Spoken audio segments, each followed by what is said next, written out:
So my name is Leah Martin. My name is Maria Rios, and we will talk about the topic of social actors. So first we'll be going over the positioning of the viewer in relation with the social actors in the image. So we'll be going over gaze, angle of interaction, vertical angle, and then distance. We will also talk about the kinds of participants such as individuals, groups, categorization, and non-representation. So basically social actors are people depicted in everyday advertisements, billboards, or TV shows or movie posters. So basically these are people that we see on an everyday basis. And we can base off our role as role models or just people in everyday advertisements.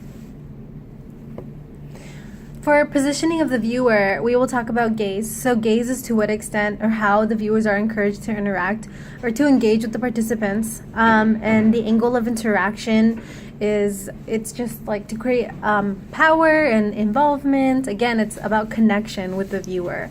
Horizontal angle is pretty much the side view of a participant, basically the viewer doesn't get much of a connection with a social actor. And vertical angle is basically where the photographer shoots that social actor in a way that where the viewer is looking up at the actor, which connotes power and upward mobility, and just a power over the viewer at this angle. So distance is suggesting like intimacy or remoteness. It's basically how a photographer takes close-ups and how they can convey emotions. Again, some such of intimacy with the viewer. So yeah. So this is an example of gaze and horizontal angle. As you can see, the eyes. This man is directly making eye contact with the viewer in this advertisement. And horizontal angle is this young woman right here. You only see the side of her face, so the viewer will not get to know her. She's not as important as this male, which is pretty much a Gucci advertisement, so it makes sense, but still, the viewer doesn't get to know her very well.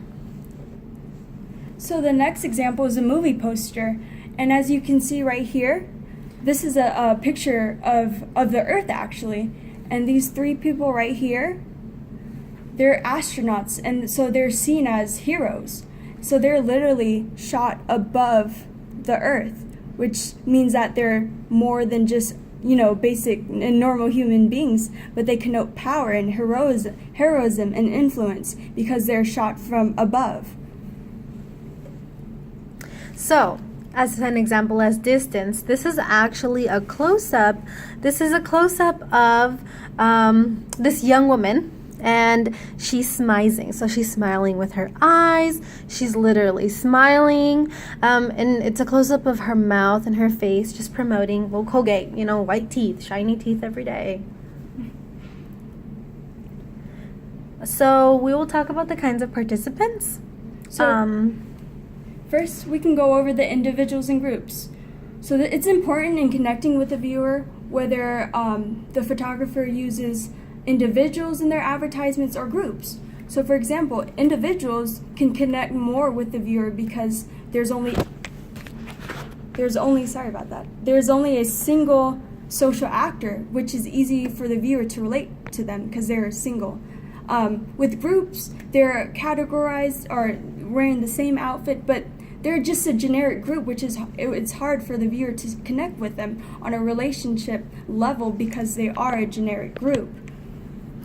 And for categorization is basically, in other words, a way of like stereotyping a demographic or a group of people by the way they dress or so it can be very harmful, but it can also be beneficial, so it depends. And non-representation is pretty much the exclusion of a group of people that can be seen on advertisements, TV shows. So an example, if you've paid attention, in telenovelas or even movies, the main characters are never really dark skinned, they're always light skinned. So that's just an example in media. So this is an example of an individual in an advertisement. As we can see here, it's actually her real name, which is Victoria Byers. And this advertisement is for I believe, a rehab center. So they use her personalized story to connect with the viewers by using her actual face, a image or a real world woman who looks like she couldn't be on alcohol or drugs. And they also use her personal story right here. So did not use drugs or alcohol, forced into drug tests and addiction therapy. So they use a real world story for this individual right here to connect with viewers specifically. And for groups, as you can see, all these women have different skin tones, but they are all wearing the same color bra and the same color underwear. So that puts them all together. Not only that, they are not posing the same, but they're all posing in like a silly manner. They're all smiling. So it puts them all in a group for promoting Dove. Yeah. So this is an example of categorization. As we can see with this first example right here, this is an older example, and it says destroy this mad brute. So this is actually a racial depiction of African Americans back in, I want to say, early 1930s. So this is a stereotype with the white female looking distressed and in danger. So this is a recent example on Vogue magazine of LeBron James with Gisele Bündchen. As we can see the similarities in the two people. They're both depicted as kind of a brute, and the black brute, as these two females are almost in the same attire even, and they have similar features, the blonde hair and the white skin.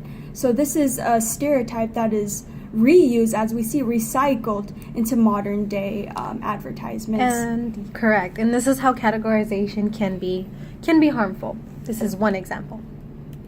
For non-representation, this is an image that was taken in the 60s during the Vietnam War. And during that time, there were many, many protests for many causes. And there are also African American men and women who were protesting. And in this image, there are no people of color.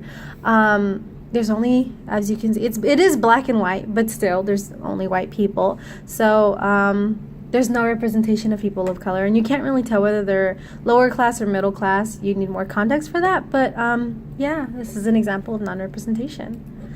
Thank you so much for being so patient and watching our presentation today. May you all have a good night. And I hope you enjoy it.